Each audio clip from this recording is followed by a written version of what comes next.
Solids मध्ये ion formation शिकतोय, ion कसे फॉर्म होऊ शकतात, लाईट कसा ग्लो होतो ते शिकतोय. इवन सर्किट कंप्लीट झाल्यानंतर लाईट ग्लो करतो हे आपल्याला माहिती आहे. कंडक्टर सॉलिड्स मध्ये मेटल्स असतात हे पण माहिती आहे. ठीक आहे. आता हे जे काही सर्किट बनवून आणलंय याच्यामध्ये मी इलेक्ट्रोड लावून आणले जे मेटल्सचे, आतमध्ये कॉपर वायर आहे, एक बल्ब लावलाय आणि बॅटरी. सर्किट एवढंच.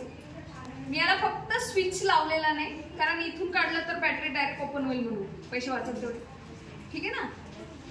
तर बॅटरी आहे, कंडक्टर आहे, 2 इलेक्ट्रोड्स आहे आणि इथे बल्ब लावलाय एलईडी आहे. जर आपण सर्किट कंप्लीट करत असू तर सर्किट कंप्लीट झाल्यानंतर आपला लाईट आपल्याला ग्लो करताना दिसेल. ठीक आहे. लाईट ग्लो झाला कारण सर्किट काय झाला, कंप्लीट.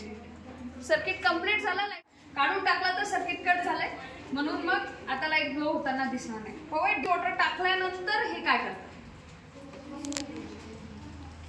ग्लो झाला म्हणजे आहे त्याच्यात सॉल्ट किंवा इलेक्ट्रोलाइट असणार.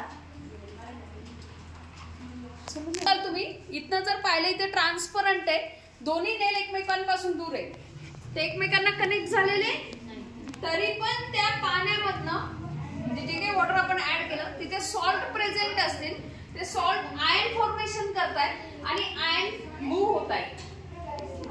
पॉझिटिव्हला जो कनेक्ट असेल, जो पॉझिटिव्हला कनेक्ट असेल तो काय असेल, एनोड, आणि जो निगेटिव्हला कनेक्ट असेल तो काय असेल, कॅथोड. लाईट ग्लो झाल्यामध्ये तिथे इलेक्ट्रोलाइट प्रेझेंट आहे आणि आयन फॉर्मेशन होते आहे. आयन्स मूव्ह होत आहे एनोड टू कॅथोड मूव्ह होत आहेत. त्याच्यामुळे तुम्हाला सर्किट कंप्लीट झालेलं दिसतंय आणि लाईट ग्लो झालेलं दिसतं. कळालं? पक्का? डन.